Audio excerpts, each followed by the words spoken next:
अस्सलामुअलैकुम वरहमतुल्लाहि वबरकातुह। बिस्मिल्लाहिर्रहमानिर्रहीम। प्यारे स्टूडेंट्स, उम्मीद करती हूँ आप सब खैर और आफियत से होंगे इंशाअल्लाह ताला। अल्लाह ताला आप सबको अपने हिफ्ज़ और अमान में रखे, आमीन। अल्हम्दुलिल्लाह, आज हमारी स्क्वायर कुफी कैलीग्राफी कोर्स की क्लास 2 है, जिसमें हम मज़ीद हरूफ़ी तहज्जी को सीखेंगे। पिछली क्लास में हमने मुरब्बा कुफी कैलीग्राफी की का थोड़ा सा तारुफ और इसकी जो यानी हरूफ की इब्तिदाई बातें थी उन पर बात की थी।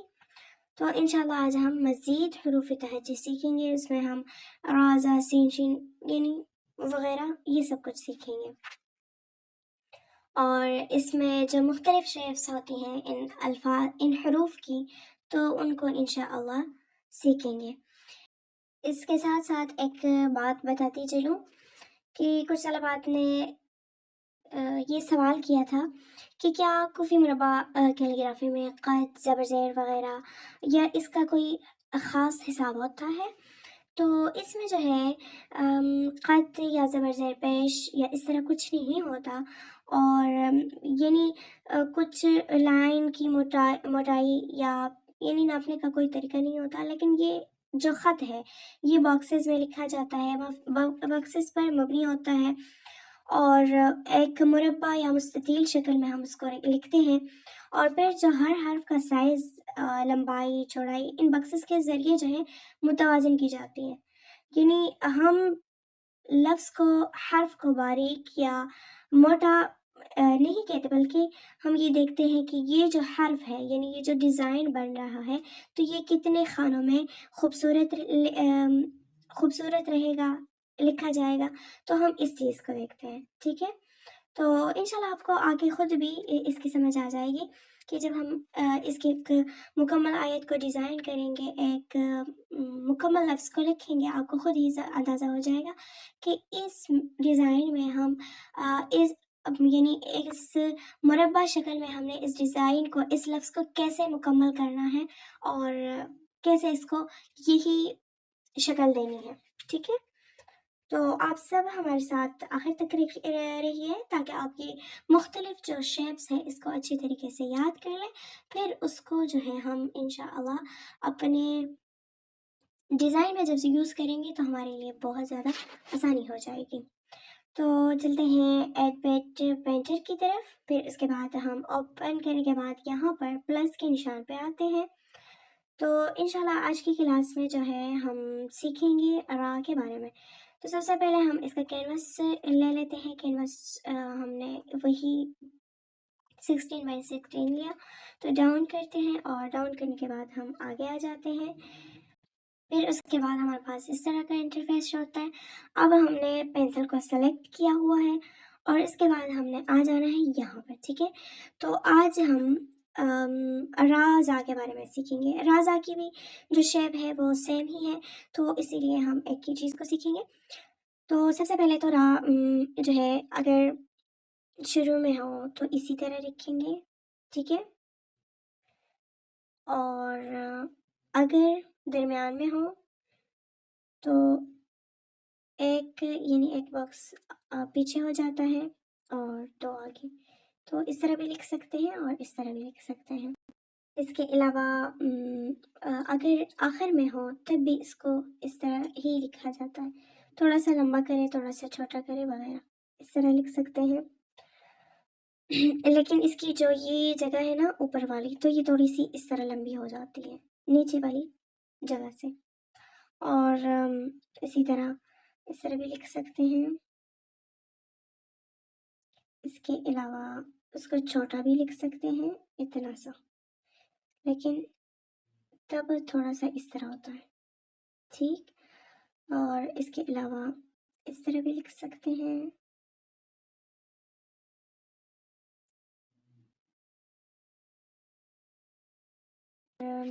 एक और शेप भी थी, तकरीबन ऐसी थी, हाँ, इस तरह भी लिख सकते हैं, ठीक है। ये राके मुख्तलिफ शेप्स हो गई। अब हमने दोबारा अंडू करना है और हमने अब सीखना है सीन को, ठीक है। तो ये राजा दोनों इसमें आ जाते हैं। अब सीन की तरफ आ जाना है। तो सीन का जो है हम सिर्फ ये जो उसके दांत होते हैं, दंतान, वही मुकम्मल करते हैं।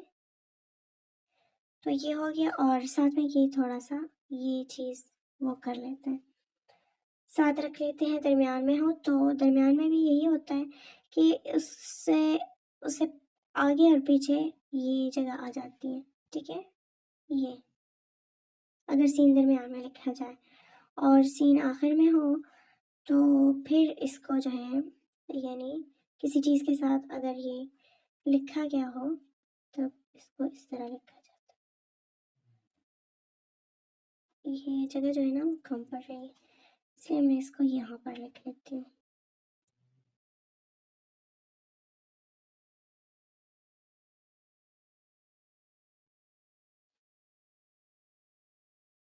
ठीक है, यानी ये जो जगह है वो दूसरे हर्फ के साथ मुरकब हो जाती है, और ये हो गया सीन।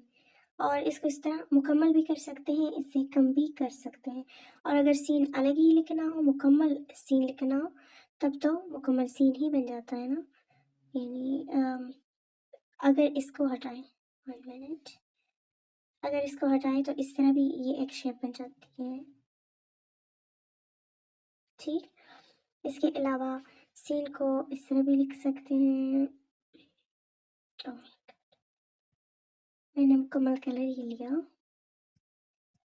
यहाँ से इस तरह भी लिख सकते हैं। थोड़ा सा इसको लंबा भी कर लें तो कोई हर्ज नहीं,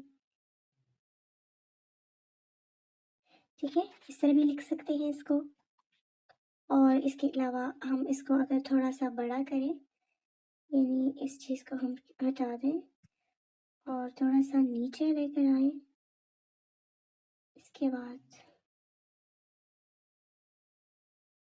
इस तरह भी लिख सकते हैं, सही।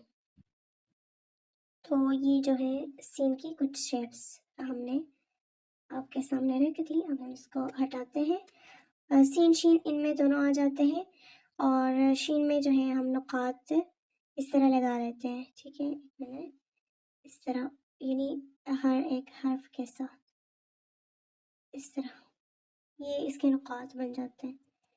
वो फिर हम उस डिज़ाइन को देखते हैं, डिज़ाइन के हिसाब से कर लेते हैं, ठीक है।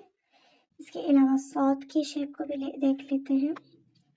सौद अगर शुरू में हो तो सौद ऐसे लिखा जाएगा, और अगर दरमियान में है तो थोड़ा सा यहाँ इस तरह लिखा जाएगा, सही। और अगर स्वाद लास्ट में हो तो फिर इसको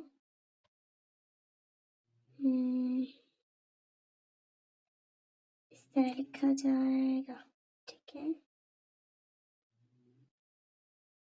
लेकिन ये जगह जो है ना मुझसे ख़राब हो गई, ये यहाँ पर होना चाहिए, सही। और इसके अलावा स्वाद को छोटा भी लिख सकते हैं, मतलब इतना भी लिख सकते हैं, इस तरह। लेकिन ये डिज़ाइन के हिसाब से हमने देखना होता है ना। और इस तरह भी लिख सकते हैं,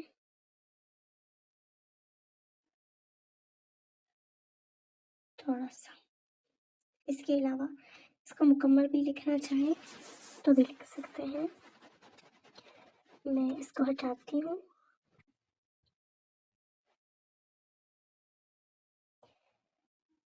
इस तरह भी लिखना चाहें तो भी लिख सकते हैं, ठीक है। और इसके अलावा इस तरह भी लिखना चाहें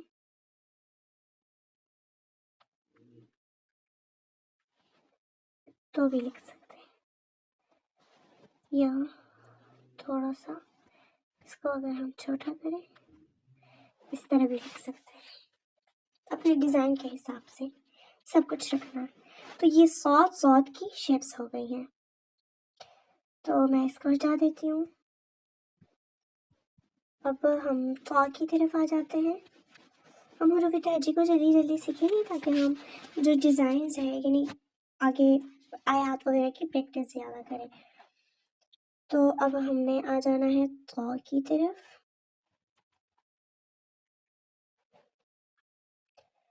तो को अगर हम शुरू में लिखें तो ऐसे लिखा जाएगा, सही। और इसके साथ ये जगह होती है, ठीक है, ये शुरू में। इसी तरह अगर दरमियान में हो तो ऐसे, यानी आगे पीछे इससे वो हो जाएगा। और अगर आखिर में हो तो तब पीछे की तरफ।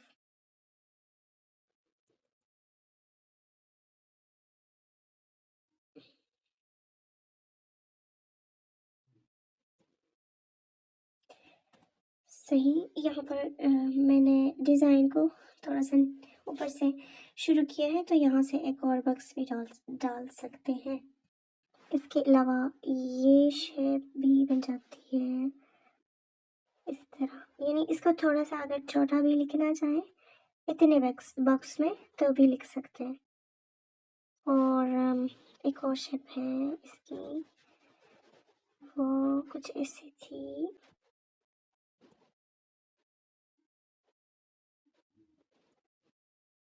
थोड़ा सा लंबा, सही। और यहाँ से इसको इस तरह करते हैं, लेकिन ये जो जगह होती है थोड़ी सी ज़्यादा होती है, इस तरह। ये भी एक तो की जो है शेप है।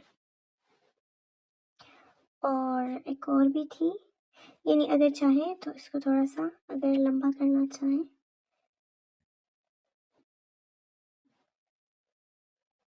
इस तरह भी कर सकते हैं, लंबा करना चाहें, छोटा करना चाहें, लंबा करना चाहें, ये अपने डिज़ाइन के हिसाब। और एक और शेप ये भी होती है कि हम इसको थोड़ा सा ऊपर की तरफ लेके जाएं, यानी हम ऐसा कर सकते हैं इस तरह भी ये तो लिख सकते हैं, ठीक है। तो ये तो की मुख्तलिफ शेप्स बन गई। इसके अलावा हम आइन को भी देख लेते हैं। यहाँ पर आकर इसको हटा देते हैं और आइन को शुरू करते हैं।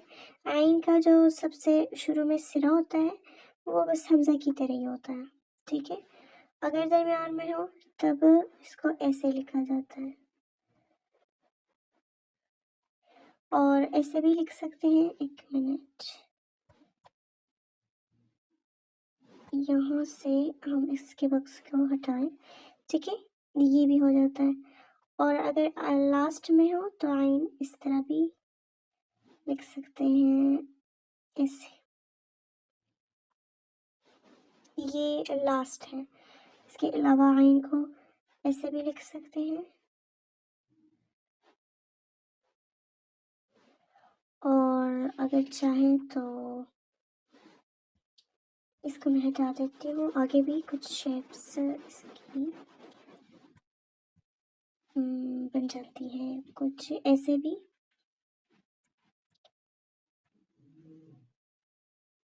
ऐसे, ठीक है। और अगर आइन को लंबा करना चाहें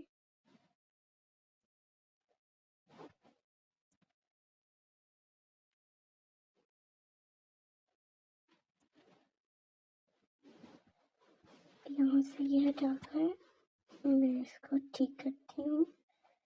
इस तरह लंबा भी कर सकते हैं, और इस तरह भी इसकी शेप हो जाती है 3 की तरह। एक और शेप इस तरह भी, इसको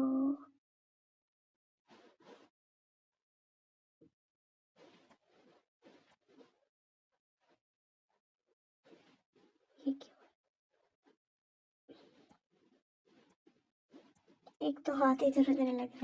इस तरह की आइन की एक शेप ये भी बन जाती है। तो हम आइन को इन मुख्तलिफ स्टाइल्स में, शेप्स में लिख सकते हैं।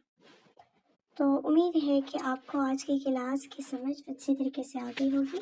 आपने इन सब हरूफ तहज्जी को अच्छे से लिखना है, इनकी प्रैक्टिस करनी है। जितने भी शेप्स आपको समझाए गए सबकी प्रैक्टिस करें, ताकि ये जहन नशीन हो जाए, तो आपके लिए किसी भी लफ्ज़ को डिज़ाइन करना आपके लिए आसान हो जाएगा। और इसको सेव करने का तरीका एक बार फिर से बता देती हूँ। यहाँ पर 3 डॉट्स में आएँ और इस पर क्लिक करने के बाद आपने आ जाना है शेयर एंड एक्सपोर्ट पर, फिर आपने इसको करना है एक्सपोर्ट, ठीक है। फिर ओके कर दें तो ये आपकी गैलरी में सेव हो जाएंगे। इससे स्क्रीनशॉट लेने की ज़रूरत नहीं है, आप यहाँ से आसानी से इसको सेव कर सकती हैं। क्लास देखकर लाइक और कमेंट ज़रूर कीजिए कि आज की क्लास आपको कैसी लगी। अगर कोई भी सवाल हो तो आप ग्रुप में या कमेंट बॉक्स में पूछ सकते हैं। अस्सलाम वालेकुम रहमतुल्लाहि व बरकातहू।